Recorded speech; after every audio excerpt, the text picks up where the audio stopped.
Night breathes over the 7 hills before they have names, and the river turns in its sleep, tasting silt, pine, and the ash of campfires that have not yet learned to call themselves a city. Out on the Tyrrhenian, foam writes small white sentences against a dark shore. Inland, wolves praise the moon. Between, a legend walks ashore in battered bronze and salt-stiffened wool. He says his name is Aeneas and carries a weather-beaten grammar of duty. Leave what is burned, ferry what is sacred. Accept that grief can be a map. He makes winter with shepherds and spring with builders. Vines learn their ladders. A little line of Latin speech grows the way barley grows, quietly then everywhere. Time rearranges itself into the story. A hill called Alba learns how to keep a dynasty breathing. Oaths are made and broken, thrones are borrowed and not returned. A river is asked to perform a disappearance, and instead performs a rescue. 2 lives drift into reeds and are reclaimed, not by ceremony, but by instinct and teeth and warmed milk, not by palaces, but by a hillside hut that smells of smoke and wet fur and iron tools. Years climb. The twins learn the taste of slope and brook. They run with a dog's certainty, barter with an old man's caution, and gamble with a gambler's love of risk. One day, a bird count decides what ambition doesn't dare say aloud. A skyline will belong to one of them. A boundary is mocked. A line is crossed. A brother falls. Rome wakes like a wound and a vow at once. Romulus calls a senate. Old men with young hands, their beards smelling of goat and olive oil, their eyes already numbered by votes. He divides the people into curiae, gives names to neighbourhoods and duties to names, raises the lictors with fasces that combine rods and axe and say, law will bind, law will cut if it must. An asylum is declared on one hill. Anyone hungry enough for a second life may come. They do. Runaway, exile, outlaw, craftsperson whose craft offended a less clever town. Rome becomes a basket woven of fugitives, and like any good basket it learns to carry weight. But a city is not a city without neighbours who feel ignored. The Sabines live close enough to hear Rome practice confidence and decide to test it. A festival turns into a negotiation written in violence and then rewritten in embrace. Women step between thrust and counter-thrust, between the past tense and the present, and demand treaty over theatre. Sabine and Roman share a table from that day. The Capitoline keeps 2 memories in one stone. Romulus is weather, gust, gale, bright pause, so the second crown goes to reigns opposite. Numa Pompilius, lover of schedules, friend to gods who prefer quiet. He teaches Rome to move by calendar instead of impulse. Temples rise not as glitter, but as public contracts. Here the river swears. Their fire promises never to abandon a threshold. Priests are appointed not for pageant, but for maintenance.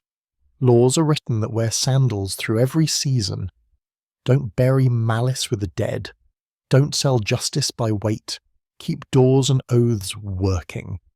He listens more than he speaks, and the city learns to breathe in counts. Market day, court day, festival, rest. Time asks for a harder tune. Tullus Hostilius takes the 3rd chair and shakes weapons awake. Pride meets pride on the field, the triplets whose names are a drumbeat, and Rome remembers how quickly fate can turn when a single body keeps moving longer than fear believes possible. Alba Longa, mother of lineage, is taken down, stone by stone. Its people are folded into Rome's growing hunger. Tullus forgets the gods in his hurry. Lightning remembers Tullus. A new king steps in like good rain after bad fire. Ancus Marcius loves bridges. He joins hills to hills with planks and pegs. He joins river to sea with a port at Ostia where salt makes a second currency. He stamps Rome's name on the mouth of the Tiber and tells the city it can belong to horizons without asking permission. Farmers become sailors on even days. dockworkers on odd. The river stops being barrier and becomes boulevard. Then the north sends a mind dressed in colour.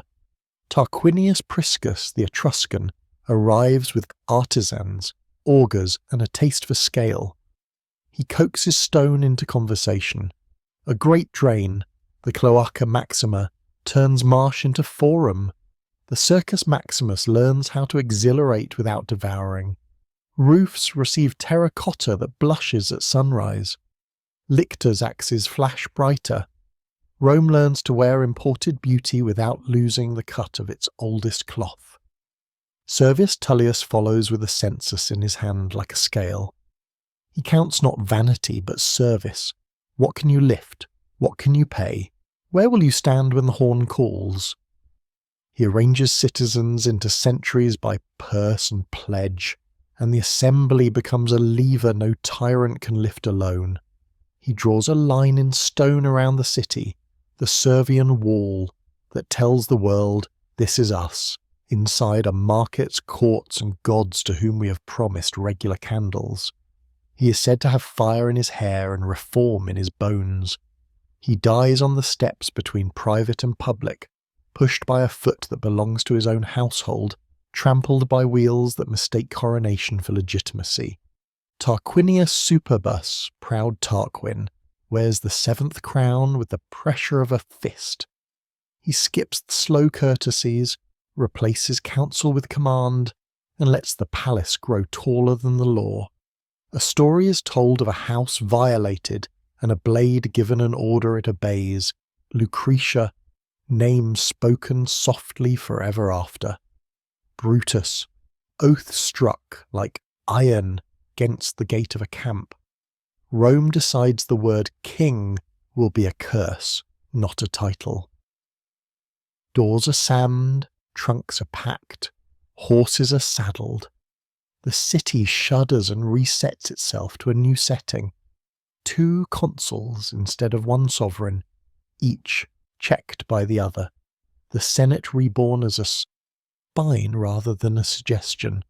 The year is counted not by dynasty but by names that change. In the consulship of, on the other side of the Tiber, the Etruscan city of Clusium raises a hand under a captain named Porsenna, and Rome learns that vows are easy on feast days and difficult in siege. A wooden bridge becomes a moral. Horatius standing where wood meets flood, buying time with courage that costs him everything except his usefulness.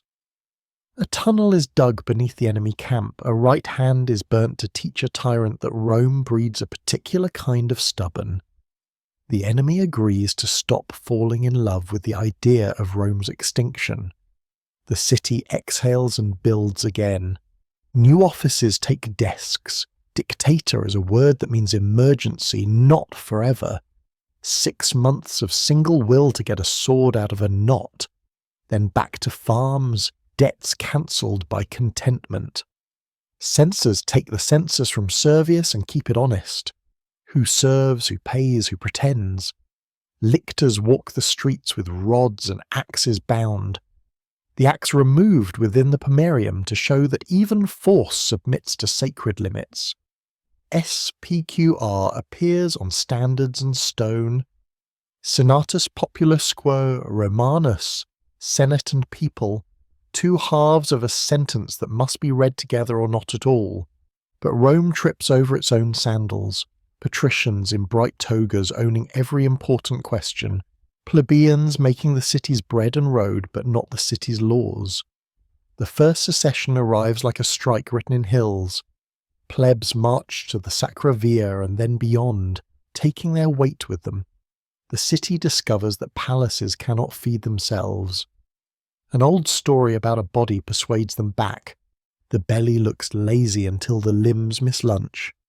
But the return is not surrender.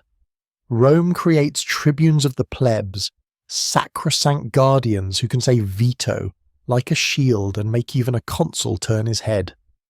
The Aventine becomes a second senate, striped with the striped tunics of those who remember hunger. Law wants letters. The 12 tables are hammered into bronze by decemvirs with bright promises and darker habits. Boys, No, Rome prefers not to name ages here. Romans memorize them the way sailors memorize stars. Debt chains are measured, funerals are told not to bankrupt the living, property lines are drawn, injury prices are fixed. The city loves the certainty and hates the people who briefly refuse to step down after delivering it. A second secession, a second return, a second lesson. Rome will not trade kings for committees that behave like kings. Between law-writing sessions, the neighbours do not stop existing. Volsci and Equi come down from the hills like weather you should have expected. Etruscan cities test the new republic's joints. Latin allies squint across fields and ask whether cooperation or rivalry buys more God's attention. The Fabii take an oath at the river and march out together as if a single household could be a legion. The Cremera swallows their certainty and returns a few silhouettes with hard eyes and harder advice. Cincinnatus is pulled from his plough to solve a crisis with the clean authority of a man who knows how to lay a furrow straight. He solves it and, to everyone's surprise and relief, goes home. The gesture Rome keeps on a shelf to shame its future later selves with. Inside the Pomerium, craft learns the addresses of piety. The Forum discovers its purpose.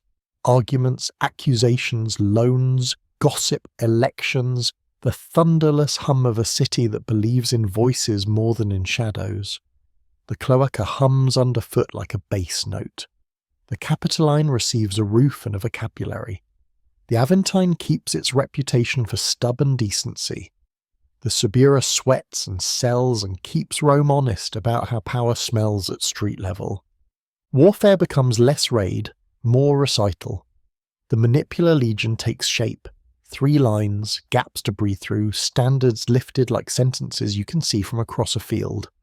The Pilum is engineered to bend after impact, so an enemy shield becomes an argument for retreat. Camp discipline is a religion.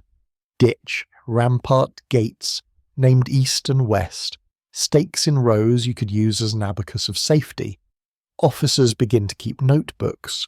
Soldiers begin to keep jokes that will be told for 300 years with only the names changed. The Republic, still new enough to blush and bold enough to swagger, learns the pleasure of treaties that make roads. Latin League agreements are written in phrases that survive storm and rumour. Rome's allies are inspected, encouraged, and sometimes bullied into being better versions of themselves. Colonies are planted like nails, Antium, Ostia, Minturni, each a promise to the map. A consular army blunders, a tribune blows a horn nobody had thought to bring. A catastrophe is avoided by a sentence and a gesture. The city begins to believe that flaws can be repaired faster than they are made. Between wars and laws, temples collect habits. Vesta's round fire teaches the city never to let warmth depend on luck. Saturn's steps become a winter market where fetters are symbolically unfastened. For a few days a year, rank shuffles like a deck and remembers that equity is as intoxicating as wine. Janus keeps his double-faced door open when legions walk, closed when the world behaves itself. Fortune sits by the river and asks only that you treat her with neither worship nor contempt. Etruscan traces remain in rooflines and rituals, even as the Republic pretends it invented itself from cleaned bone. Latin chants replace Tuscan ones in certain streets, but the augur still looks at sky with an inherited angle of jaw. Rome is learning a trick it will never forget. Become yourself by borrowing and refining. Steal like a scholar, not a thief. Carry other cities' best rooms home inside your head and build them better with your own hands. Years tally themselves in consular lists, in triumphs up the sacred way, in funerals that hide sermons inside statuary. The plebs get access to magistracies one step at a time. The Comitia Centuriata tests its own strength and discovers it prefers sound to fury. The Comitia Tributa learns to reward people who can count. A dictator is named again and again a little less. Emergencies are answered before they become excuses. Then the skyline adds teeth. The Samnite hills in the middle distance, full of warriors who favour narrow passes and last stands. The Greek cities in the south, full of theatres, silver coins, and philosophers with new methods of convincing your neighbours to follow you. Piraeus will come with elephants that blow panic into legions and teach Rome an even better sense of cost. Victories that taste like defeat are defeats, but that is the next chamber. For now, the Republic stands like a man who has just finished building his own front door, hand on jam, satisfied with plumb and level, ignorant of the storms beyond the next ridge, and confident he will learn as he goes. The Tiber rolls past the forum like a long, patient sentence. Market stalls take down their awnings. The lictors lean their fasces in the guardroom and stretch. A tribune blows out a lamp in a tenement and thinks of a clause he will introduce tomorrow. Up on the Capitoline, bronze catches the last light and makes it noble, because that is what Rome believes it can do to anything. Sleep here, at the founding's edge. The stones have been named. The laws have learned to put on sandals.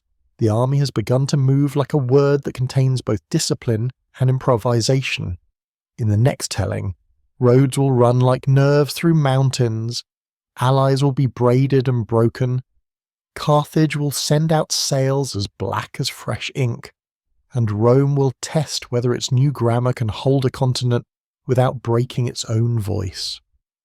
For tonight, hear the river, the hammer under the street, the soft counting of the year by men who promise to hand it to the next pair of hands without dropping it. The city knows how to begin. Tomorrow it will learn how to continue. Morning lifts over the forum like a clean blade laid flat. No threat, only purpose.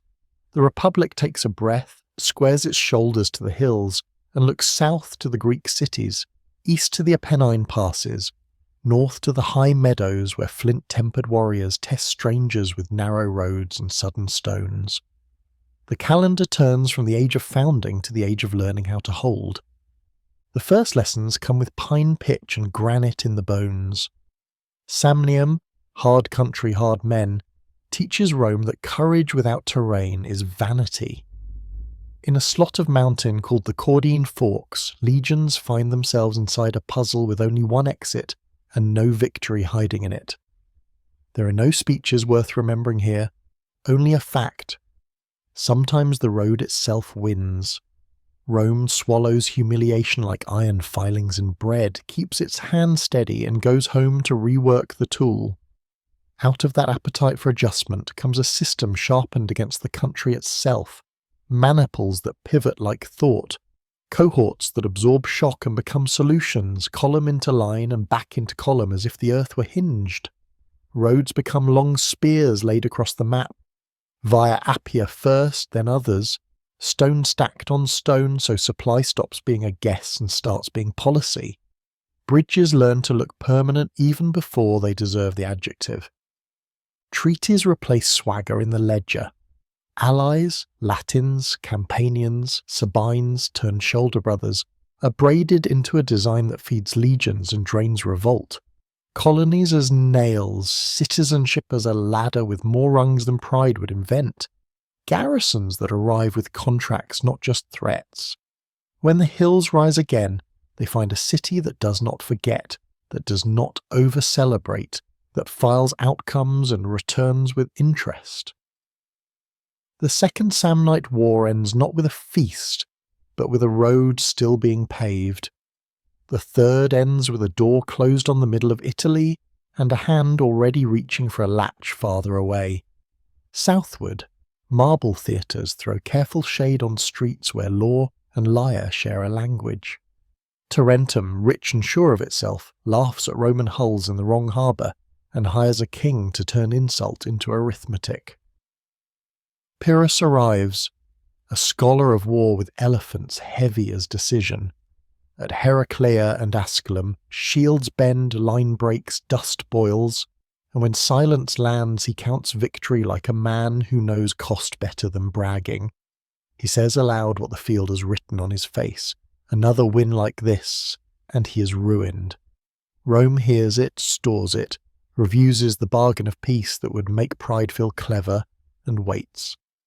At Beneventum the grammar changes, exotic weight becomes clumsy, elephants stop being fate and return to being animals. Pyrrhus goes home bearing the mathematics of a place that refuses to exhaust itself for spectacle. East wind shifts to west. Across the water, a city of harbours and ledgers hums over ledgers and harbours, wealth coiled like a spring under its docks. Carthage, Tyrian purple tightened into law, counts the sea as its citizenship and calls treaties poems written on bronze. Rome, having learned to be inland master, must learn to belong on waves without asking anyone's permission. The First Punic War begins with a mistake-turned curriculum. Clumsy boarding bridges hammered onto new hulls, corvée that drags sea fights onto decks where Roman habit lives. Storms charge their tuition twice over, drowning fleets more thoroughly than any admiral. And Rome pays, rebuilds, pays again, until shipwrights can draw a trireme from memory onto wood without lifting the stylus, and pilots read fetch and chop like lawyers read clauses. When the account closes, Sicily is no longer a foreign noun. It is a province, the word meaning, we will govern and not just devour. Sardinia and Corsica follow in the administrative wake. A cheap quarrel with Carthage over paperwork hides a real policy. Deny your rival wind. But envy is never the only wind. In Spain, a family of generals invents a new Carthage and a training ground for fate. Hamilcar builds, Hasdrubal negotiates, and a son watches, learning to love certainty with a bite that will leave marks on history itself. Hannibal swears an oath in a night-coloured ritual. There, enough said, and makes plans the way wolves move, not in lines, in inevitabilities. When Saguntum falls, when the treaty that meant do not cross this is treated like a curtain instead of a wall, the Republic understands that the next test will arrive without waiting for Rome to choose ground. It does what a daring mind does less often, it chooses patience. Hannibal crosses where no sane quartermaster would send a mule train. Alpine passes turn into stories that will live longer than granite. Ice, rock, sudden rivers, tribes pouring down with gravity as ally. What comes out the other side is not an intact army. It is a sharpened idea, and it slices. Trebbia's cold teaches stomachs to fight as much as spears. Trasimene folds an entire Roman column into fog and lake, while the morning's plan is still walking to its post. At Cannae, wind is allowed into a masterpiece. A crescent of infantry draws in heroic certainty. On the flanks, cavalry presses. The trap closes with the quiet finality of a well-made door. Names return to Rome as silence. One consul gone, most of the officers the best in each cohort. The field releasing a handful of bodies to carry a lesson home. The Republic's courage is real. Courage is not enough. Walls knit tighter. Bellies are counted. Speeches sweetened with vengeance are shelved. A new kind of hero takes the stage without loving it. Quintus Fabius Maximus educates a city that had confused speed with strength. He will be called Cunctator, delayer, and a joke will be thrown at his back. He will keep walking. He chooses to be insulted rather than bury more mothers. He harvests in front of Hannibal's foragers, shadows columns, cuts stragglers, burns bridges, measures minutes into miles. The Republic tries another swift fist in the face. Varro and Paulus already gone in the dust, and comes back to Fabian arithmetic as to water after fire. Year on year, the army hardens around the math. Recruit older at need, train longer, replace eagles, promote on competence, discharge with land so survivors plant safety into hillsides. But patience is not all. A different solution grows in us, a house that keeps both ambition and restraint in good jars. Publius Cornelius Scipio, the son of a consul lost to Spain, the nephew of another fallen to a river, asks for an army before he's old enough for the office he wants to hold, and gets it because grief and charisma agreeing are hard to refuse. He sails to Iberia, not to wrestle Hannibal, where Hannibal is strongest, but to dismantle the armory behind him. New Carthage falls in a day to speed and sympathy. Ladders, tiers, speech that turns locals into co-authors. He pays soldiers on time, honours gods without turning ritual into theatre, watches and learns. On the Baecula and the Metaurus, the geometry shifts. Hasdrubal, the brother who was supposed to be the second blade, is stopped from joining, his head thrown into Hannibal's camp by men who do not care to understand what that gesture cost the recipient. Chance tries to look like strategy. Strategy gets the last word. Scipio returns to ask for permission to carry the war where Carthage has never wanted, Africa, because only there will the opposing plan bend. The Senate hesitates.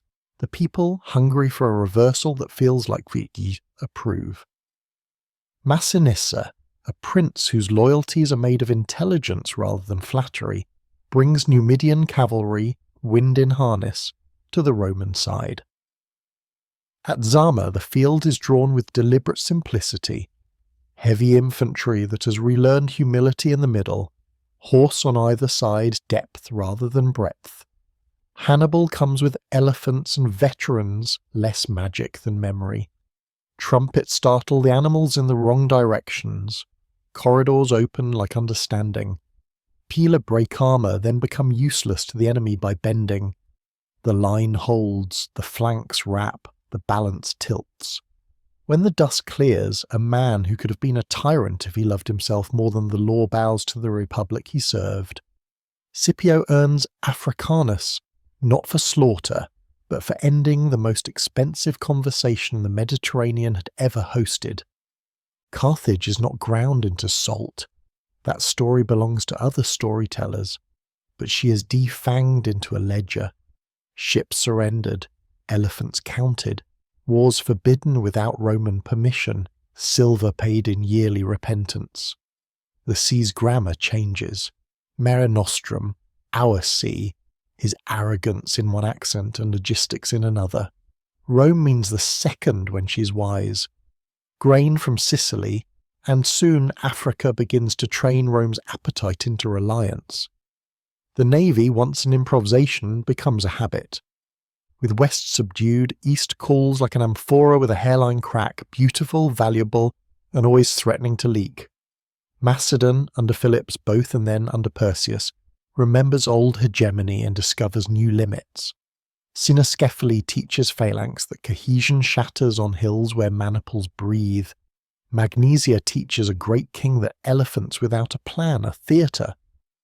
Pydna, under a moon-driven omen and a midday dust, breaks Macedon into legible pieces.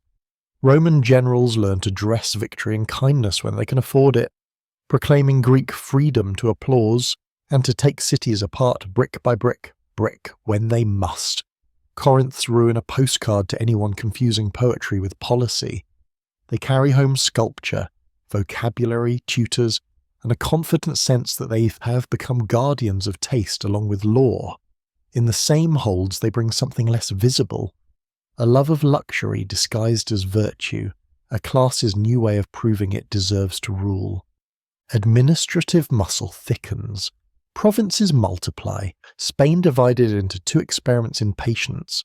Macedonia made legible. Asia offered friendship that feels like math. Greece managed with a frown and an allowance. Tax farmers, publicani, bid on revenue streams the way men once bid on cargoes, unscrupulousness wrapped in procedure. Governors leave for their posts with entourages that smell like victory parades and return with wealth that makes old nobility blush and then imitate. The census keeps numbers. It cannot easily keep cold souls. At home, applause rides in triumph before turning to questions. Who gets the land promised to the men who kept the lines from breaking? Who counts as Roman when the road runs farther than the original oath imagined? Allies fight, bleed, and bury under other names. Sauciers who begin to ask, if the eagles are ours in battle, Why not the vote in peace? The Senate shelves the file for later and hopes the shelf is strong. Meanwhile, the city itself is being remade. Aqueducts thread water into slope. Stone legs walking water across valleys as if it were canvas. Baths teach cleanliness as civility and hearing as politics. Basilicas replace weather with roof for business. The forum fills with statues that argue with one another in silence about what virtue looks like in bronze. Grain doles stabilize tempers. Festivals multiply into seasons of controlled extravagance. Vesta's fire burns on schedule, reminding everyone that beginnings must be maintained daily. Janus's doors close for brief ceremonial moments, and the crowd roars because peace feels like a coin tossed to the crowd and caught just right. Rome learns to speak in values as if chiseling an epitaph for itself, while still alive. Gravitas, constantia, virtus, pietas, weight, steadiness, skill, loyalty to gods and agreements. The words hold shape in funerals and on days when banners flap just so. In alleys, other words argue softly, luxuria, avaritia, ambitio, soft, corrosive, persistent. The Republic, triumphant abroad, begins to keep score at home with both columns visible. Old houses scowl at new money and then marry it. Senators audition for history while pretending they are not. The people love, resent, forgive, demand, tribunes sharpen their vetoes. Censors ink black marks next to names that forgot shame. By the close of this chapter, the map looks domesticated and is not. The West pays in grain and coin, the East pays in Greek and silk, the North pays in fear for now, the South will pay later in arguments Rome is not yet fluent in.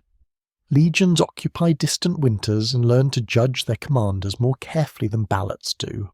Roads run like nerves out to fingers touching every shore, and the heart in the forum beats faster, prouder, less cautiously. The city has turned survival into system, system into appetite, appetite into empire, without admitting the last word to itself, not yet.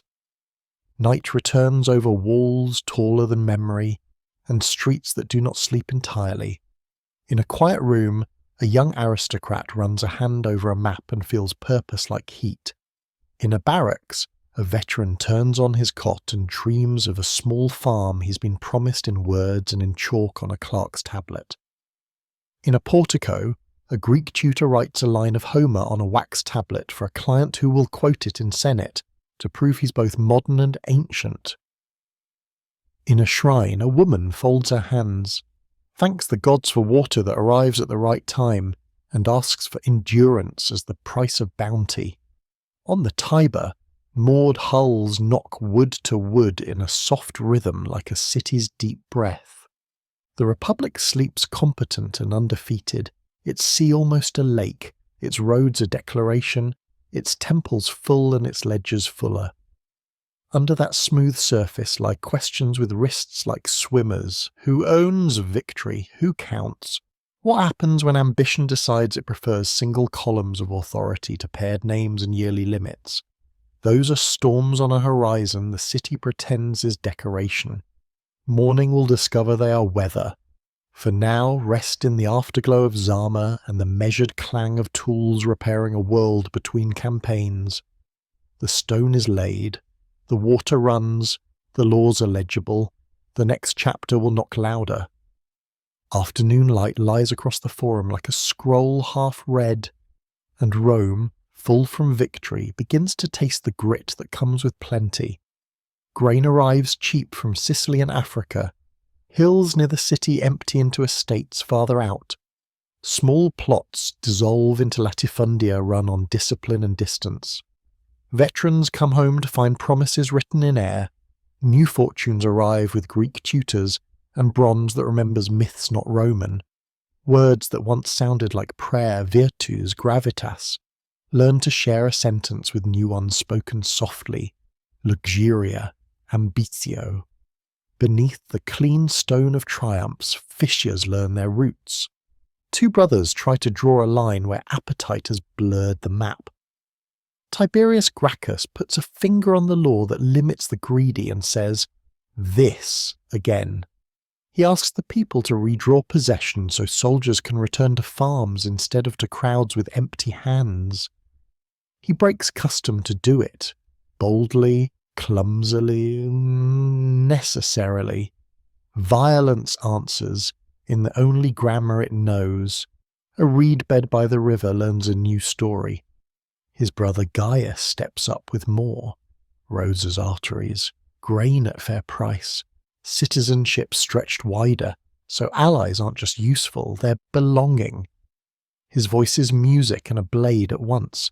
The Senate, startled into ingenuity, invents the final decree. Let the consuls see that the state take no harm, elastic enough to fit any fear. One day on the Aventine becomes a proverb for how reforms can die and leave their lessons behind.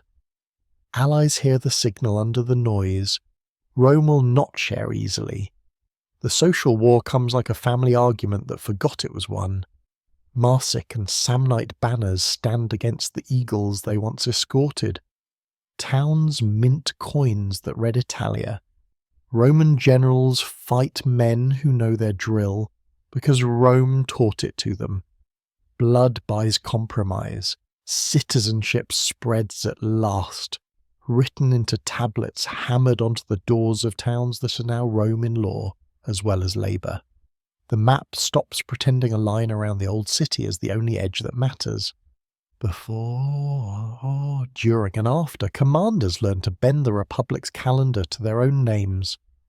Gaius Marius rides in from a career hammered into shape on other people's underestimates. Numidia humbled after a long education. Teutones and Cimbri broken after terror made Italy rehearse despair. He opens the ranks to men whose assets fit in a kit, and the state becomes patron in a new way. Pay, loot, land. The legions harden into a professional machine that expects a general to be more than a magistrate. Loyalty starts writing upward instead of outward, and the Republic files the change without understanding how expensive that filing will be. Across the Aegean, a king sharpens Rome's paws into a provocation. Mithridates of Pontus writes manifestos in blood. 80,000 foreigners murdered in a single coordinated hour, an atrocity that makes even slow councils move fast. Sulla takes the command. Politics in Rome jerks the leash. He refuses. He turns the army toward the city and becomes the first to teach Rome the sight of its own standards in its own streets. Streets remember hoofbeats. Temples remember ash. Lists are written. Prescriptions, names converted into property. Heads displayed like punctuation marks at morning. Sulla sails east, wins what he said he would win, returns to reorganize the constitution as if it were a camp. Tribunes shrunk, Senate enlarged, courts rearranged, time limits reasserted with a scowl. Then he retires on purpose, a gesture so theatrical it becomes doctrine none can quite imitate without parody. While he is away and after, the peninsula remembers its appetites. Spartacus, a fighter who refused the role assigned, breaks a school and becomes a moving camp, steel-threaded onto discontent. The countryside burns in lines you can see from hills miles away. Consuls blunder. Eagles are lost. Panic takes up residence near the walls. Crassus, who counts fires like opportunities and put them out with organised hoses, corrals the revolt into a logic of ditches and stakes and numbers. Pompey returns from Spain to catch the story on its last page and signs it as co-author. Rome claps. Both men claim the bow. They share a consulship that looks like truce and is only postponement. One of them, Pompey, has filled more triumphal chariots than a single life should allow. Pirates swept from the sea in a campaign so fast it felt like weather. Mithridates driven into the mountain that kept his poison recipes, Syria turned from empire into province, Jerusalem entered with care and a mistake at the temple that will echo for centuries. The other, Crassus, has funds, friends, and the kind of hunger that reads boredom as insult. Between them stands a man whose sentences will live as long as marble, Cicero, who breaks Catiline's conspiracy in the Senate with a speech that breaks day on a plot, then pays for it with exile when balance swings back. Ambition, arithmetic, and need invent a compact the law doesn't recognise, but power does. Pompey wants his settlements confirmed and land for his veterans. Crassus wants contracts and standing. Julius Caesar wants the office that opens doors to feats only a lifetime can contain. The first triumvirate is nothing but an understanding. It governs everything it touches. Caesar gets Gaul, a command with years and legions attached, and goes to work turning geography into a narrative. Rivers learn his bridges, tribes learn his name, winter campaigns break the calendar's grip, logistics become poetry. Helvetii turned back to their own fires. Ariovistus taught that the Rhine is a sentence with a right-hand margin. A wooden wall under moonlight across a tidal river no one else treats as crossable. Vercingetorix rises like a mountain and is taken like one. Elysia ringed by earthworks that make engineers proud to be soldiers, and soldiers proud to be ants in a city-sized machine. Caesar writes while he fights, reports that sound simple and are anything but, teaches Rome to see Gaul as a finished room rather than a hallway. Then the knots he left behind tighten. Crassus, hungry for a glory strangers will respect, marches east and is swallowed in sand at Carrhae.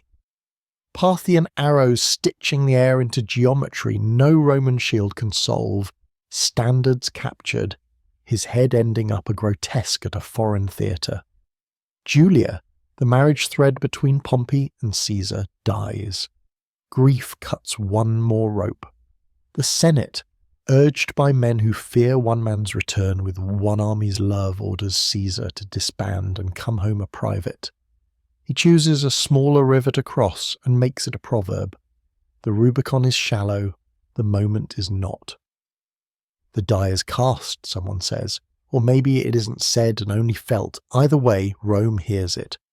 Civil war takes on the speed of a downhill cart. Pompey, who once moved like a storm, moves like a statesman, gathers Senate, treasury, fleet, makes Greece his base, trusts time to weaken his rival. Caesar strikes Italy like a broom, then Spain. I came, I saw, I overcame, written in marches more than in battles. He crosses to Greece, nearly starves himself on a shore where a mistake could have ended the book early, steadies, and meets the larger army at Pharsalus. Discipline defeats dignity. Experience defeats rank. Pompey flees to Egypt, where a king's advisers mistake expedience for homage and hand the Roman his enemy's head in a gesture that sickens even a victor. Caesar turns away, puts his weight on a different scale, and the Nile learns to carry a barge where history will sit and talk. Alexandria burns a little, not the library, that's a quarrel for another footnote, but enough to write smoke into the politics of a city already too flammable with its own cleverness. Cleopatra arrives rolled in cloth or a charm or both, practices the art Rome respects most, making an alliance feel like destiny. A phrase is conceived that will outlive bodies. Caesar arranges the Egyptian throne to his liking and sails east to swat a king, Pharnaces, who thought Rome was too busy to answer an insult. I came, I saw, I conquered is a dispatch this time, not a boast. 3 verbs that feel like hammer blows because they are. He returns to Rome and governs like a general, quickly, decisively, sometimes as if consultation were a weather you couldn't depend upon. He empties the debtors' prisons without bankrupting creditors, settles veterans on a land without emptying cities that need their hands, opens the Senate's doors wider, and fills it with men from places that used to be maps instead of neighbourhoods. He orders a calendar that behaves, no more priests tugging months by whim. 365 plus a quarter, the year becomes a tool, not a rumour. He dreams of Parthia, of boundaries that would make the Republic truly a world. He wears laurel longer and longer. He sits when others stand. He lets flatterers drop king in a city that swore it had retired the word with Tarquin. At the Lupercalia, Antony lifts a diadem. Caesar refuses it with a theatre's timing and a politician's ambiguity. Applause goes up and worry with it. Men who love the Republic as they define it, some sincere, some jealous, some both, meet under porticos and in gardens where shade helps courage pretend to be principle. Brutus, the name a banner and a burden, Cassius, sharp, capable. Others with good family nouns agree to subtract one life and add back a system. The day is chosen, the place too, Pompey's theatre, a Senate meeting held in a building named for a rival, irony sharp enough to cut. The Ides of March arrives with light as clean as any other mornings. A petition is the pretext. Blades appear like adjectives after a noun. The body tries to defend itself out of habit. Cloth catches. A statue of Pompey is splashed with something no stone should have to learn. And you is said or thought. It doesn't matter. The Republic inhales as if a weight was lifted. In the shock's echo there is miscalculation. The liberators believe killing a tyrant was subtracting a problem. They forgot power is a physics. Remove one weight and the rest swing. Antony reads the will in the room. He turns grief into theatre and theatre into permission. Caesar's gifts to the people are not theoretical. They have addresses. Fire takes him with public love. The city learns how fast affection can turn into a march. Octavian, a name that sounds like a minor character's, steps from the will into the centre. Heir by adoption with eyes older than his years allow. Cicero, loving the Republic and hating Antony's style, writes Philippics that sing and then break his own life. The Senate tries to ride two horses and discovers the old proverb was literal advice after all. Night folds over a city where crowds have stopped pretending they are anything else. The forum smells of rain and ash. In a quiet room, Brutus stares at a lamp burning lower and wonders whether purity without force is just an essay. Antony counts veterans and syllables. Octavian counts heartbeats and letters and decides to use time as a blade. On distant roads, legions hear rumours in the clink of their harness and wonder which name to shout on the next morning. East, Cassius tallies allies. West, Lepidus measures how much his place in history is worth in coin and cavalry. The Republic is a ship with rigging cut and wind rising. Sleep and hear in the ropes the beginning of new knots. A triumvirate with a legal stamp. Prescriptions with a longer list. Battles whose names will glow. Philippi, Perusia, Naulochus, and then a last narrowing of the world to two people drawn together by power and torn apart by law, and a headland at Actium where sea and century choose. For now, let the calendar's new numbers tick quietly. The Ides have passed, the year goes on, the story has learned tragedy and will now attempt metamorphosis. The city wakes to a silence that isn't peace, paper rustling in courtyards, sandals in corridors, whispers travelling faster than law. On a table in a shaded room, three men draw a circle around the state with ink and need. Octavian, thin, grave, frighteningly calm. Antony, magnificent and wounded, a storm with a timetable. Lepidus, useful, already fading at the edges. They give their arrangement a legal name so that what the knife began the stamp can finish. The lists go up, names hammered to wood on the rostra, and Rome learns a new ritual. Reading before morning, bargaining before breakfast. Heads become punctuation marks in public. Property changes address without moving. Fear acquires an office. Cicero's voice, which held the Senate like a lantern, is blown out on a road between villas. The air keeps his sentences anyway.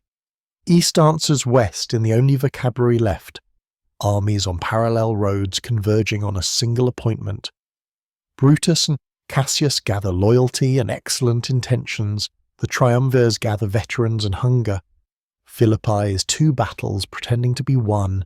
Dust and ambition make a weather of their own. Standards fall, rise, vanish, oaths break, and are resworn before they hit the ground. When quiet returns, philosophy has learned the price of not hiring cavalry quickly enough. Brutus turns his face to a sky that does not negotiate. Cassius has already asked it the same question. Liberty, having mistaken purity for logistics, retreats into stories and schools. Power, having confessed its methods, returns to Rome with treaties in its saddlebags. The victors divide the world as if drawing curtains across a stage. Antony takes the east, cities that speak in marble and coin. Octavian takes Italy and the west, land grants to settle, legions to keep fed, a capital that likes shows and needs grain. Lepidus gets Africa, and soon enough a retirement. Italy groans under the arithmetic. Fields parcelled out for veterans with paperwork sharp as knives. Old owners watching boundary stones walk away under someone else's arm. Perugia, a hill in a statement, starves behind its walls until smoke persuades stubbornness it has become theatre. Octavian lives through it in the way only those who memorise pain usefully do. He forgives where a spectacle would have gratified, punishes where policy requires witness, and learns to keep a straight face longer than his adversaries. Out on the water, a familiar name becomes blockade. Sextus Pompey squats on Sicily with fast hulls and clever pilots, and Rome's belly finds out how quickly hunger silences applause. Agrippa, Octavian's friend, engineer, admiral, written in the same neat hand, digs a harbour inland, Portus Julius, teaches a fleet to rehearse in privacy, and sails out with order instead of swagger. At Naulocus, the sea stops listening to Sextus and listens to geometry. Saws keep time as if the metronome were fate. Rams find the lines they were drawn to find. The grain ships come through. Sextus flees into footnotes. Lepidus tries to add himself to a headline and learns subtraction. Octavian keeps the West with a nod and a ledger. Across Aegean brightness, Antony arranges himself among kings. The East approves his scale. Cleopatra receives him with a nation's poise distilled into one room. Alexandria performs her genius. Silk-shadowed light. Politics wrapped in wit. A past so deep it makes Roman age seem impatient. They make an alliance that feels like gravity. They also make enemies they cannot see yet. Donations are announced in a hall made for proclamations. Real province is titled to Egyptian heirs, crowns laid on brows the Tiber does not recognise, and a rumour leaves port quicker than any trireme. Antony has found a throne older than Rome and likes the view. Rome rehearses outrage. Octavian, who knows the difference between morality and messaging, reads Antony's will to the city and the world, whether by theft or theatre hardly matters once the words have voices.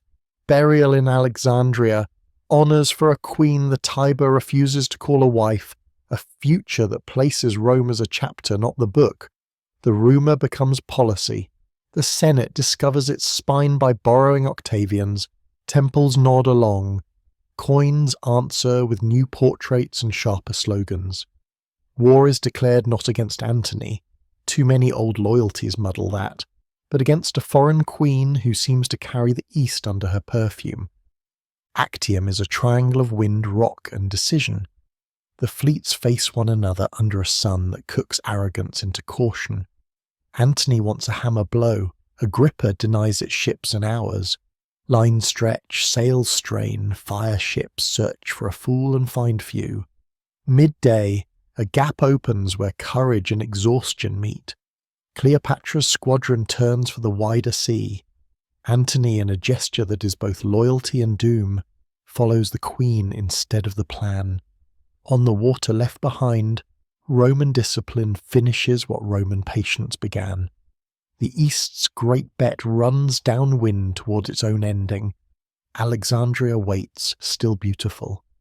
Doors in that city close and open in patterns that would have saved anyone less already committed to a conclusion.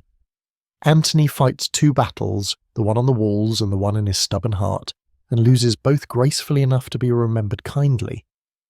Cleopatra negotiates with time, with treasure, with hope dressed as surrender, and discovers that Octavian has learned how to keep the future quiet by keeping the present intact. The lovers choose their exits with care for dignity, because that's what they have left to design. A serpent is blamed by poets, a cup by historians, silence by the only witness that matters. Octavian walks into the empty centre and chooses not to burn the library, not to massacre the city that had charmed his enemy. Mercy here is policy with excellent public relations. The world shrinks to a single name and the work it chooses to do. Back in Rome, a settlement is staged with such perfect choreography that later ages will call it restoration rather than invention. Octavian returns powers to the Senate with both hands and keeps quietly the ones that move armies and open provinces. He becomes Augustus, not king, not dictator, something older and more careful, the honoured, the weight-bearing. Princeps is the job title, first among citizens, and the job is to ensure everyone else's jobs can still be performed. He trims a state like a garden into rooms. Provinces are sorted, some for the Senate, quiet, profitable, some for himself, frontiers where legions sleep with boots on. The legions are standardized, numbers, stations, terms. No more ad hoc armies living by their general's charm. An aerarium militaire, military treasury, pays them on schedule, so gratitude is owed to the state, not to private fortunes. A Praetorian Guard is established near enough to protect, far enough to pretend it does not overshadow. Urban cohorts keep streets honest. Vigils patrol with hooks, water and watchwords so that nighttime fires remain stories and not epochs. Censors' habits are baked into permanent offices. Statistics become governance rather than gossip. Stone learns to hold sunlight better. I found a city of brick. I leave it marble, he will say near the end, and no one will call it boasting. The Forum of Augustus frames memory in colonnades. The Temple of Mars Ultor, Mars the Avenger, formalizes a promise kept. The Arapaches breathes vines and civic calm onto a frieze where even the wind seems regulated. The mausoleum rises as a cylinder that says we are staying in the grammar of eternity. Roads are repaired until they behave like arteries. Milestones count not just distance but belonging. Aqueducts stride valleys with a confidence that makes thirst an old superstition. He closes the doors of Janus, twice, 3 times, the bronze shutters that say no legions are in the field. Peace is not emptiness here. It is logistics without panic, courts without bribes loud enough to hear, markets where weights are inspected and found to be honest more often than not. Laws reach into bedrooms and banquets with a moral broom. Poets applaud, then wince. One of them will write too beautifully about the wrong mysteries and find himself on the coast, looking at a sea that refuses to be convinced by apologies. Maecenas curates culture like a garden. Virgil plants an epic that sails backward to Aeneas and forward to now, stitching Trojan duty to Augustan calm. The city dreams in hexameters and wakes to sensible decrees. He imagines succession as architecture, names rehearsed, alliances tied in ribbon and iron, adoptings that turn blood into law. Fate corrects without asking approval. The solution becomes principle, heredity seasoned with adoption, family minimized into office, office expanded until it spans a horizon. Livia stands beside him like a column that knows when to bear load and when to be quiet. Agrippa does the work of 10 men and gives the credit to the one who can spend it best. Mistakes are made, addressed, folded into precedent. Rome teaches itself how to keep one will from breaking 1,000,000 backs by letting 1,000,000 hands carry that will in pieces they can bear. Not everything shines. In the forests beyond the Rhine, a man trusted too easily follows a guide who knows a different map. Rain, bog, and fury swat 3 eagles out of the sky.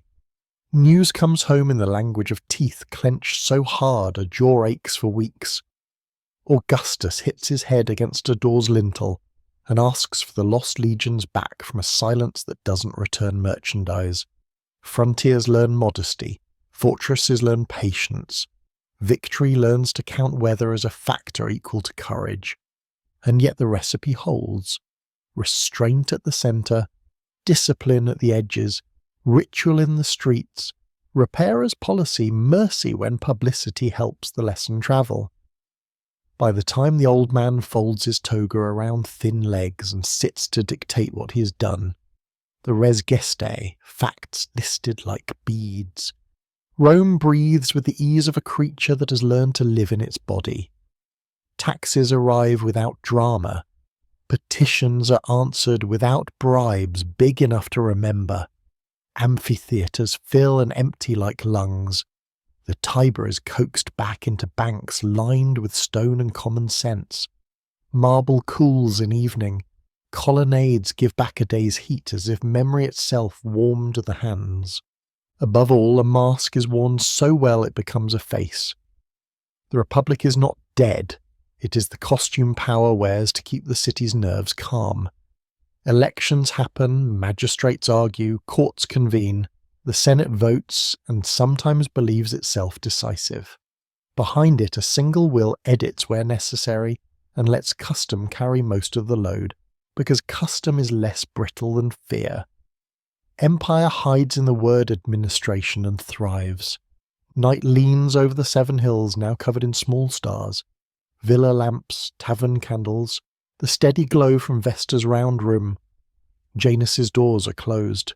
Barracks murmur instead of roar. The harbour's masts click and answer. The moon like wind chimes built by accountants. Somewhere a mason washes lime from his hands and admires a cornice he said he will never own, but helped perfect. A magistrate ties a ribbon around a file and sleeps because tomorrow's docket looks like competence rather than crisis. A veteran in a new colony plants an olive switch and believes in time again. The world is a circle Rome can walk in a lifetime if it keeps moving. From Britain's damp edge to Syria's light, from the Danube's iron to the cataracts of the Nile, roads glow faintly under starlight. Stone promise.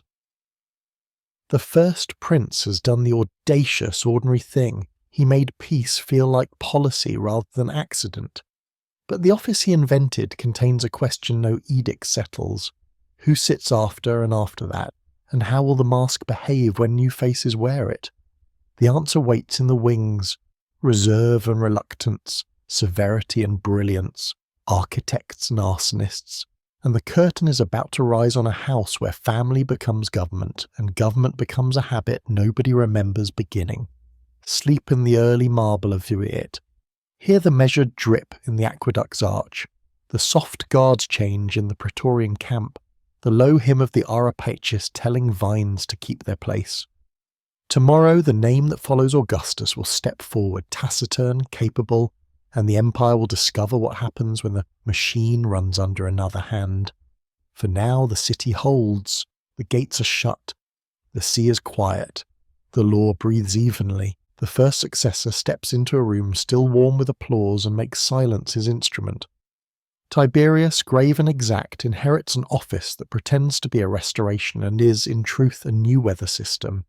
He keeps the machine running by a refusing spectacle. Taxes are counted to the denarius.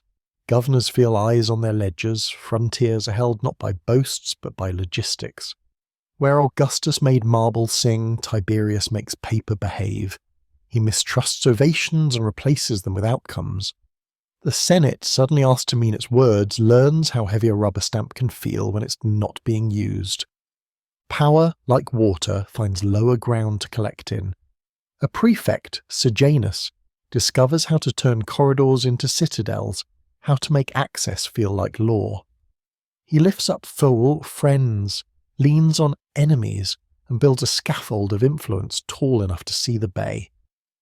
For a while, Rome answers to an office that doesn't print its name on coin. Then it breaks. Letters from Kappa walk back across the city with different orders.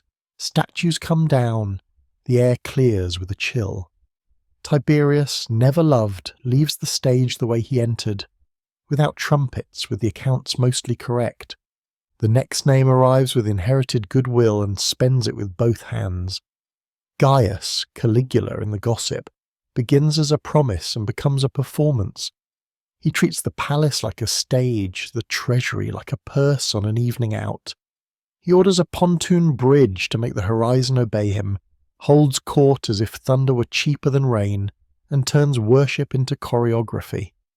For a moment it is dazzling, then it is only expensive. The guards who decide how long any show should run end it backstage. Rome exhales and looks around for someone who prefers door frames to curtains. They find him behind a curtain. Claudius, scholar with ink-stained fingers, stammerer whose mind runs straight. He turns the office into a filing cabinet that finally fits.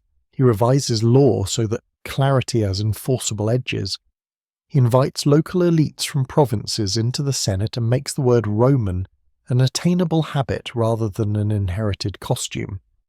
He builds aqueducts that carry arithmetic to thirsty neighbourhoods. He instructs port engineers to domesticate the sea at Ostia so grain can dock without drama. In the north he chooses to finish sentences others only began.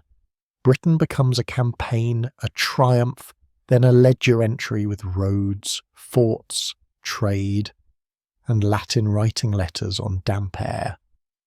At night, palace life knots itself with alliances and intrigues. Daytime keeps the calendar. When Claudius leaves the scene, another man in love with audiences takes the floor. Nero wants the city to glow with the kind of light that comes from music and admiration. He trains his voice, tunes a stage, and treats provinces as theatres that need touring. He lowers taxes here, raises palaces there, and by degrees makes government feel like a patronage of mood. Then a summer burns. Flames walk streets like news travelling too fast. Whole neighbourhoods learn the vocabulary of ash. Insulae collapse, courtyards become moonscapes, and the moon itself watches with the quiet of things that have seen this before. The rebuilding is not an afterthought. It is policy. Street widths increased, height limits enforced, firewalls required, storerooms moved out of sleeping floors, water access multiplied, the cohort of vigiles trained as if night were a profession. Out of the vacancy rises a private marvel, the Domus Aurea, vaults painted with dream plants and gold leaf that catches even candlelight. Out of public need, a tougher Rome in brick and regulations. Conspiracies form around wounded pride and are answered with severity that teaches fear faster than loyalty. Nero loses the Senate, the guard, and finally the city's willingness to pretend the performance still deserves applause. He departs Rome's story with a line quoted for centuries in a ledger that forces the state to change actors mid-play. Year 69 moves like a storm through 4 names. Galba enters with severity and a clean broom. Austerity makes enemies quicker than extravagance ever did. Otho follows, fast and theatrical. Vitellius arrives with Rhine legions and a taste for banquets. Meanwhile, out of Judea and Egypt, 2 letters, V and E, gather discipline. Vespasian. When the dust settles, it is he who walks up the hill with the look of a contractor, hired to repair a house down to its studs. The Flavians put joints back where motion should be. Vespasian balances budgets with humour and grit, taxes what can bear it, even most jokes, and builds where spectacle will help the city remember itself. Nero's lake is drained. In its basin an amphitheatre rises ring by ring, stone sewn with iron. Seats arranged so the poor are not asked to clap from outside the walls. The Colosseum will become the empire's most accurate mirror. engineering, order, noise contained by ritual, cruelty held on a leash called tradition. The Judean revolt is concluded with a procession that carries an arch inside it. The arch will stand longer than the men who walked under it. Titus, his son, reigns briefly, and earns the line that kings should all want, delight of the human race. Disaster tests him unfairly. A mountain to the south opens its side and sends sky and stone where town stood. Ash writes new coastlines. The city sends ships and words, and what comfort can be packed into crates.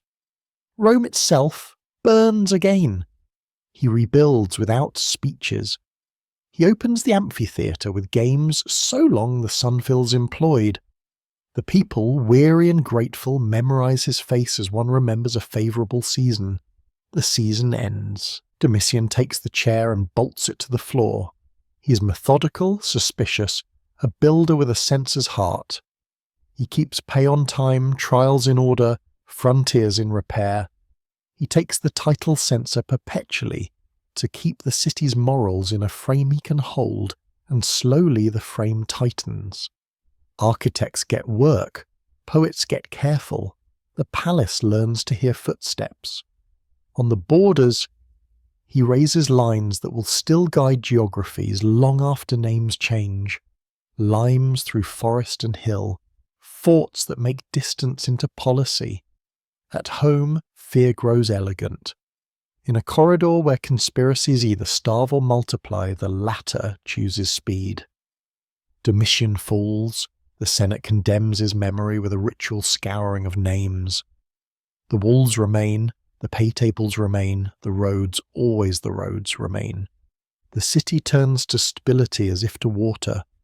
Nerva, elderly and moderate, is lifted gently onto the seat to prove the system can correct without blood. He adopts across clan and region. Adoption becomes Rome's favourite trick for keeping competence in supply. A general on the Rhine receives the nod. Trajan, quiet, exact, immensely capable, begins a chapter that will make maps widen and civic stone shine. But that is the next turn. Pause here, in the long corridor Rome has just walked. From the careful cold of Tiberius to the quiet order of Claudius, from Nero's fire and regulation to the Flavian scaffolds, from theatrical autocracy to administrative rigour, from chaos to a new habit, choosing heirs by ability, not merely by birth, and telling the city a story it believes, that power is a craft. Night settles over marble that now knows how to hold moonlight. Water whispers in channels laid under streets that used to flood. Patrols move without shouting. A contractor washes lime from his hands and touches a travertine block warm from the day. On the Palatine, an old man with a trim beard and a soldier's posture drafts letters to a commander he trusts. In a frontier fort, a centurion reads an order that sounds like clarity and sleeps well, because the sums add up. The Colosseum breathes out one last echo and goes dark. The Forum's statues resume their silent debate about virtue. What comes next is a wide noon. Bridges over the Danube that look like decisions you can walk across. A road across the Taurus and a city on the Tigris briefly wearing Latin. Libraries and porticos. Alimenta for the poor. Walls that wrap a capital with a single confident line. But that is tomorrow's work. For tonight, let the empire hold you with the competences finally learned.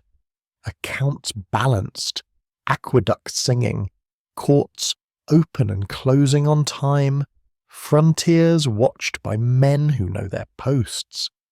Breathe with the measured calm of a state that just proved it can survive fire, hunger, paper knives and applause, and still choose steady hands. Morning on the Palatine feels measured. A pen lifted, a line continued. Nerva's last act is a signature that becomes a system, adoption across bloodlines for the sake of competence. The letter goes north. A commander reads it by lamplight on the Rhine. Trajan steps into Rome like a steady tide. Soldierly, exact, kind to infrastructure and impatient with drift. He tests the edges. Across the Danube, hills full of metal and pride hold a king who reads Roman hesitation as invitation. Bridges rise from winter water, Trajan's engineers drilling oak into riverbed until stone can trust it, and legions cross in files that look like thought given marching orders. Dacia buckles, rallies, buckles again. The last stand shatters on a siege line you can trace in relief spiralling up a new column in a new forum. Stone narrating supply trains and arguments in the geometry of persistence. Rome inherits gold. Debt lowers its voice. Wages hit tables on time. Roads gain milestones as if time itself were being counted better. The Forum of Trajan opens. A plaza broad enough for victory to walk without stepping on feet. Basilica, markets, libraries, statue carting, 8 horses up above the talk. South and east, policy is pace. Nabatean routes are folded into a new province without a fight.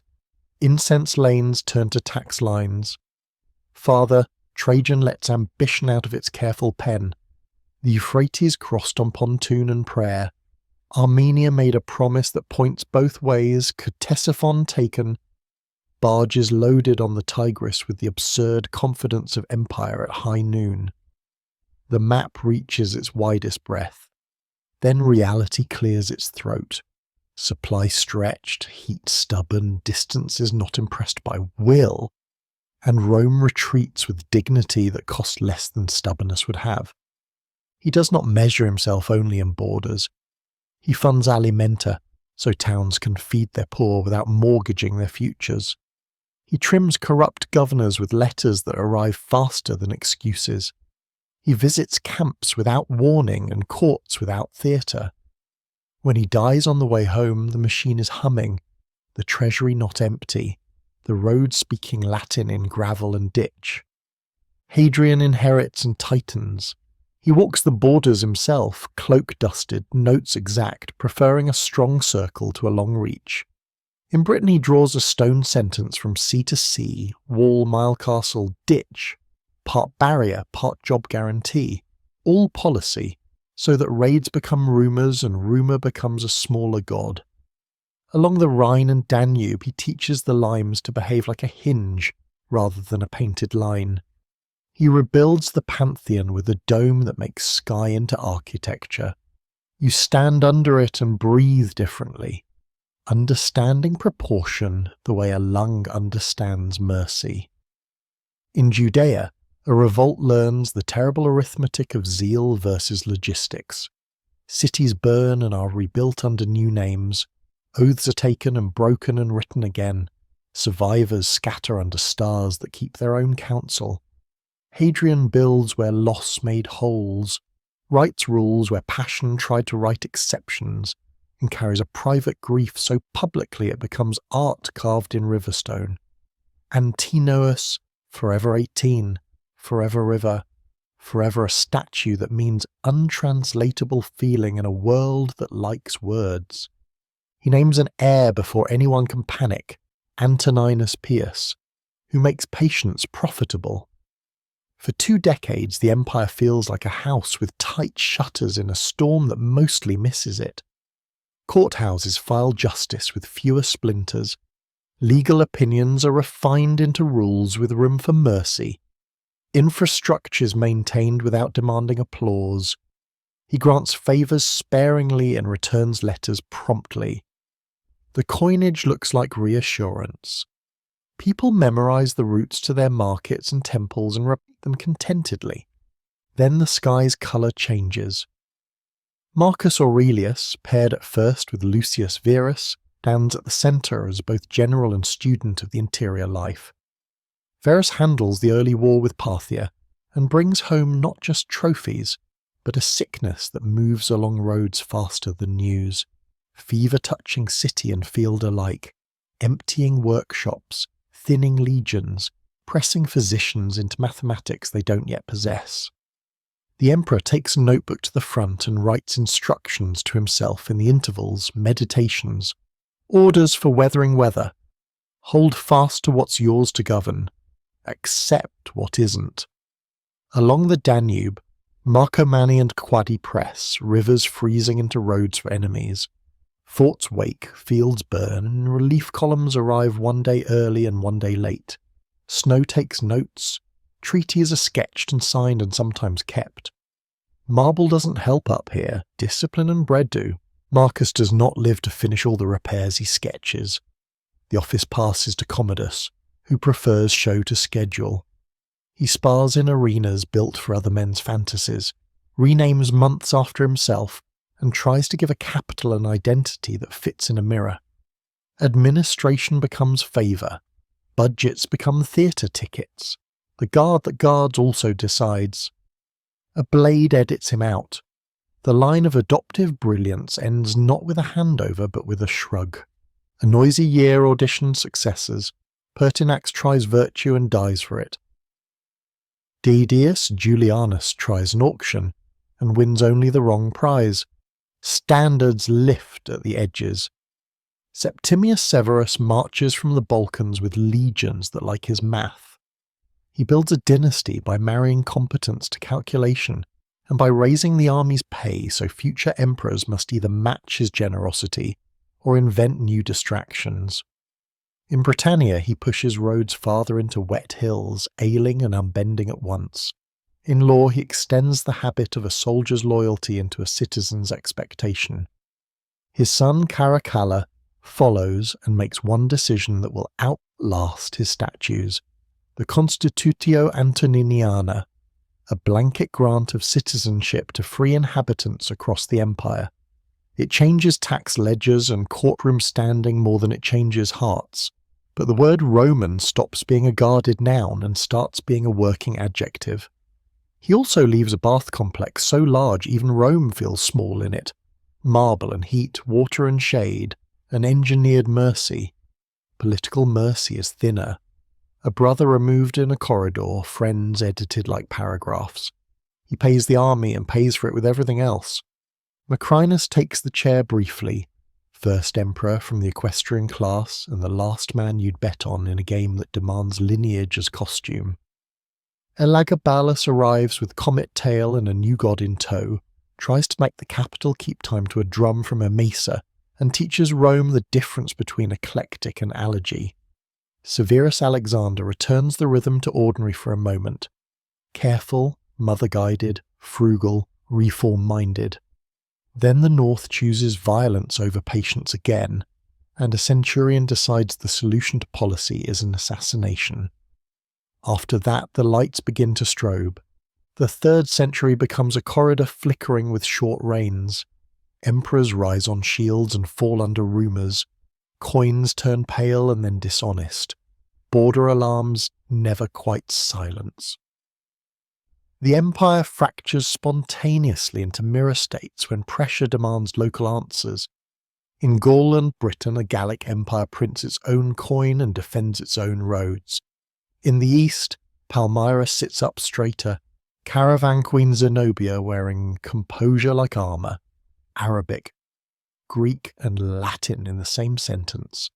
Her armies carrying order as far as Egypt. Aurelian, one of the few whose name comes with a verb, moves like competence in armour, beats back Goths, takes Zenobia alive without crushing her city's dignity, brings the West back into the sentence, and wraps Rome in a new wall that admits the world is not the one Augustus knew. Restituta Orbis, he is called, restorer of the world, and for a moment the map agrees. Reform arrives as severity. Diocletian steps onto the stage with a surveyor's eye and refuses to be a single point of failure. He divides the top into 4, 2 Augusti, 2 Caesars, tetrarchy as geometry for survival. Capitals multiply, palaces look like forts, the job description expands until no single man can wear it without breaking. Taxation is recalculated on land and heads, so the army can eat without begging. Prices are capped onto paper because inflation has turned markets into gambling dens. Coinage is repaired as far as mathematics allows. He chooses to be Jupiter's colleague, not successor. Law in one hand, thunder outsourced to subordinates. Persecution arrives at the end of his patience with a growing sect that refuses incense to the old gods. Edicts go up, shrines are smashed, documents demanded, the suffering is real and finally futile. He retires, unthinkable once, into a palace at Split where vegetables and logic take up the hours. The plan survives its planner only briefly. Personalities and ambition turn squares back into triangles and then into a line drawn by one hand. Constantine makes his bid first with persistence, then with a symbol. Near a bridge on the Tiber, a vision or a calculation, or both, guides him. Soldiers wear a new monogram on their shields. Maxentius gambles on prophecy and drowning. The river takes what it is offered. Constantine rides through a gate as if the city had always been waiting for him. Edicts follow, not of coercion, but of permission.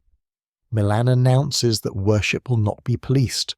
Confiscated properties are returned. Bishops begin to behave like civic officials, and civic officials learn to sit still in churches. The emperor convenes a council far away in Nicaea and asks theologians to set their grammar in order. Creeds are hammered out with the same slow certainty aqueducts used to employ. He chooses a new capital where myth has elbow room, on the Bosporus, where Asia and Europe argue and agree. Constantinople rises with ports like promises and walls that think ahead, forums and baths, a senate to flatter old habits and a palace to house new ones. Gold solidi begin to ring with a sound the economy trusts again. Old gods do not vanish, they step back. New bishops make new rounds. Sunday feels different. Constantine spent his last years correcting, endowing, and riding between responsibilities like a courier of his own will. By now the empire is two habits wearing one history. The East speaks Greek comfortably, staffs schools generously, counts braid carefully. The West speaks Latin stubbornly, taxes land that is tired, maintains roads that need love, and soldiers that need recruits who do not always want to come. Pressures gather where maps once showed quiet. Goths pushed by Huns, Vandals reading the wind, Franks learning to make oaths in Roman courts and keep them in their own languages. Theodosius will be the last to rule both halves with one signature. After him, the parts pretend to be a whole at festivals only. Night draws over a frontier lit by watchfires that are also questions. In a camp along the Danube, a unit of federates, barbarian in name, Roman in contract, eats bread stamped with the same eagles they once feared. In Ravenna marshes, engineers sketch causeways. In Carthage warehouses, accountants count oil amphorae and wonder how long the sea can be relied on to remain polite. In Constantinople, a scholar copies law. In Milan, a bishop drafts a letter that will teach emperors when to kneel. Across Britain, an abandoned bathhouse takes on weeds, and a veteran posts a notice on a villa gate offering his sword to a landowner because the stipend stopped and the farm is too far to walk. The machine still works, more often than not. Courts open, a governor writes to the prefect about a bridge. A baker smacks a loaf and hears the hollow he wants. A silver coin with a Christian sign passes easily from hand to hand in a market under a temple portico, repurposed as a guild hall. But the tone has changed. The empire is not a single shout anymore. It is a conversation. Many voices, some cooperative, some taking their cups and leaving early. In the east, a city of 7 hills wearing a new diadem learns to be Rome by other means. In the west, Rome will soon learn how to be Rome without Rome. Sleep at this hinge. The chapters of conquest and consolidation have turned into chapters of triage and transformation. The next telling will open with smoke where no smoke was expected, with gates opened from inside as often as broken from outside, with words like foederati and rex becoming policy. with a date, 476, that is more a closing of office doors than a funeral. The marble will crack and be used as lime in 1,000 hearths. The law will hide in monasteries and reappear shining. The eagle will fly east and watch centuries. For now, breathe with the Tetrarchy's geometry and Constantine's new city, with walls that learn, coins that hold, and an older Rome that feels the floor tilt but still sleeps in apartments whose bricks still remember Augustus. Dawn bleeds gently into armour on the Danube, and the world's edges keep moving. Word rides down the river that Rome has learned a new kind of ally, federate, oath-bound, hungry. A famine in Thrace turns petitions sour. A governor counts grain too slowly. The waiting becomes a weapon. On a hot afternoon near Adrianople, the sky whitens and the ground tilts. Cavalry pours in from dust like a second weather. Legions fold where they stand. An emperor disappears in the crush. Valens, last seen moving toward a farmhouse that will become a rumour. The east staggers and stands again under Theodosius, who signs what the sword cannot and binds a people with paper and pay. In churches, a new grammar hardens. Creeds set like keystones. Altars become desks where cities relearn conscience. Bishops argue with eloquence until emperors learn the cost of ignoring them. The world divides without breaking. 2 courts, 2 budgets, 1 habit. Constantinople rehearses permanence. A senate under domes, docks stacked with Anatolian grain, walls that will embarrass siege machines for 1,000 winters. Ravenna replaces Rome as the West's quiet brain. Its marshes are moat, its mosaics weatherproof sermons. In the spaces between, weather arrives with names. Alaric broods near river fords and mountain passes, a soldier of Rome who never quite became what the paybook promised. He asks for command, he receives delay. He asks for land, he receives parades. Finally, he asks with movement. Gates that learn to open for triumphs open for hunger. In 410, Rome learns how to be human again. Doors splinter, bolts fail, fires are set and stamped and set again. Sacred things are touched. The sack lasts days, the echo lasts centuries. Afterward, the city sits among its statues and breathes. It is not the end. It is the end of not believing an end can happen. Court names flicker like lamps in a draught. Stilicho holds the West together by calculation and courage until calculation fails. The Rhone and the Rhine learn new alphabets as Vandals, Swabian Burgundians follow cold into warmer fields. North Africa, grain heart, changes hands when Gisseric finds the seam between sea and inattentive policy. Carthage redraws ledgers, the Annona fails. Rome learns how quickly a capital starves without its southern hand. In Gaul, a Briton named Aetius trades hostage ships and alliances into time, turning Hunnic loyalty and Roman law into a scaffolding that holds just long enough. Out of the East Steppe heat, Attila comes in a braid of dust and rumour, camps that move like arithmetic, siege engines on carts, trumpets that sound like iron explaining something. The coalition that meets him at the Catalonian fields is made of old enemies who now prefer each other. The battle is a grindstone. Neither side will claim music after, but the Huns step back. A year later he rides for Italy. Leo, bishop with steady voice, meets him somewhere on the river and says a sentence no one else heard. The horde turns. Sometimes victory is a road not taken. The West runs its hand along the walls and finds less stone than memory. Ricimer makes and unmakes emperors with a soldier's practicality. Majorian, capable, economical, briefly miraculous, repairs laws and roads, gathers a fleet to cut off Vandal raids, and loses it to sabotage in a harbour that remembers the sound of ships burning. He is removed by the man who raised him. The office bleeds dignity into routine. By mid-century, estates keep their own guards. City councils sell family plate to repair gates. Tax collectors write smaller numbers and call them accurate. The last theatre is small. Odoaker, a general from nowhere and everywhere, finds that the guards and the Senate prefer a single, honest sentence to a column of wishful names. In 476 he asks the young emperor to step down and send the imperial insignia east. The Senate writes to Constantinople with weary clarity. One emperor is enough.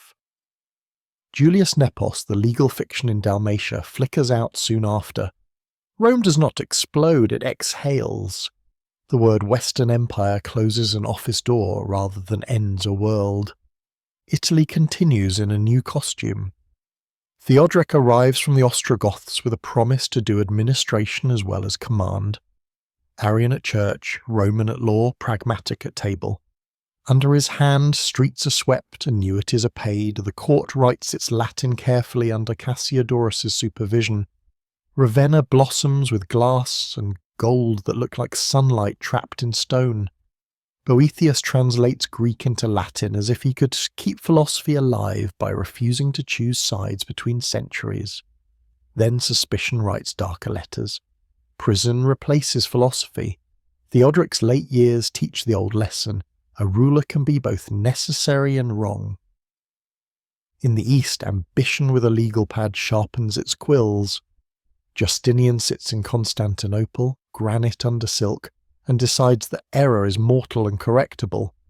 Tribonian builds a new book out of old ones. Edicts sifted, rescripts sorted, juris quarrels codified until law becomes architecture. The corpus juris civilis, a spine strong enough to carry future kingdoms on its back. Belisarius sails with compact armies that fight like ideas, swift, supplied, flexible. Africa is reclaimed in a season. Carthage bows. The Vandal kingdom learns to fold. Italy, by contrast, becomes a decade-long argument. Gothic war, sieges layered on sieges, aqueducts cut as weapons, cities handed back and forth like exhausted torches. Narses finishes the work with accountant's precision and a general's patience. Triumph tastes like ash. Plague follows. Black swellings, sudden fevers, carts that creak too often, emptying workshops, husking villages, forcing even emperors to count more carefully. The dome of Hagia Sophia rises above the city like a proof that beauty can outshout disaster. Light poured into shape a floating stone sky. It will comfort people who have fewer words left. Then the Lombards test doors left unmatched by war. Italy fragments into duchies and exarchates. The Pope becomes an administrator because somebody must. Ravenna keeps a candle. Rome learns to be strong by negotiating. Farther east, Heraclius will ride and pray and fight Persians to a standstill, carry a cross back to Jerusalem, and then face a new force moving from the south with a belief as disciplined as a legion. Fast, spare, convinced. The empire survives by changing. Greek in tongue, military districts called themes, gold solid are still trusted, bureaucracy increasingly baroque, faith a scaffolding as much as a confession. The West learns to recognize Roman in roads and in law rather than in uniforms. Frankish kings mint with Latin legends. A Carolingian court copies the Vulgate and codes. A crown is set on a winter day in 800 and called Holy and Roman and Imperium, an admission that legitimacy keeps the old name even when the offices have changed. Centuries fold. Constantinople resists like a habit that refuses extinction. Arab fleets darken its horizon. Greek fire answers with a dragon's whisper. Crusaders arrive invited and leave with silverware and shame in 1204, teaching the city that friends can cut more deeply than enemies. The empire splinters, then stitches badly. In 1453, gunpowder pushes stone aside with a new grammar. The last emperor dies where a statue should stand. The city gathers a different name around itself and keeps working as capitals do. Churches become mosques, texts find new shelves, the walls learn a different watchword, the sea keeps glinting. By then Rome, the idea not the postcode, has already lit 1,000 small lamps. Monasteries on wet islands copy law and poetry as if the world depended on neat margins, and it does. City charters quote ancient clauses. Cathedral schools teach rhetoric that echoes Cicero even when quoting saints. Justinian's code sleeps and wakes repeatedly, in Bologna lecture halls, in royal chancelleries, finally inside the veins of modern civil law. The arch and the vault survive in bridges and barns, the mile in roads, the calendar in taxes and holidays. Latin keeps talking even after it stops being anyone's first word. It hides in French and Italian and Spanish, leaks into English like river water through ground. Stand again beneath the Pantheon's oculus, and the point of it all is simple. Proportion is mercy. A dome behaves because someone understood stress and balance. A city behaves because someone understood stress and balance. An empire lasts as long as it remembers the difference between leverage and weight. Rome forgot and remembered and forgot again, and still the grammar of its good decisions survives. If you tilt the map in your hands, you can see the stitches. Roads, their stones swallowed by grass, still run arrow straight under hedgerows. A ruined milestone leans in a field and still tells the truth. Distance, direction, duty. In a courthouse, a clerk stamps a paper because a code written under candlelight 15 centuries ago said due process must leave a mark. In a town square, colonnades, sometimes new, sometimes repurposed, measure shade so the market can breathe. In a language, a phrase, senatus populusque, keeps whispering that power works best shared. In kitchens, oil pours into pans from amphora shapes remade in tin and glass, because utility rarely goes out of fashion. As night returns to the Seven Hills, now wrapped in neighbourhoods and history, listen to what persists. The Tiber moves as it always did, carrying silt secrets and reflections. The stones of the Via Appia hold warmth long after sunset. If you walk there, you're borrowing the past's confidence with your feet. On the Palatine, foundations that carried emperors now carry moonlight. It weighs less and does less harm. In Ravenna, gold tesserae catch lamps as if they were dawn. In Istanbul, old Constantinople, call and answer rise over water where oars once beat time for wheat ships. Both cities are true heirs to the same stubborn idea. Organize human life so that tomorrow is not an accident. The story closes the way it began, a river, a room, a vow. Not eternal in the childish sense, but durable in the adult one, capable of being repaired. Glory, blood, marble, all three had their hour. What remains are the sentences Rome taught the world to say: build to last, count fairly, keep oaths, write things down, let law be colder than rage and warmer than pride. If sleep is trust extended into the dark, you can rest inside that inheritance. The legions are gone, the roads are not, the crowns are dust, the code is alive, the eagle folds its wings, the city keeps cooking, arguing, measuring, blessing, repairing. Breathe with it, long, even, lawful. Let the empire settle into law and stone and quiet work while you drift. The world you will wake into tomorrow still speaks Rome even when it doesn't know it.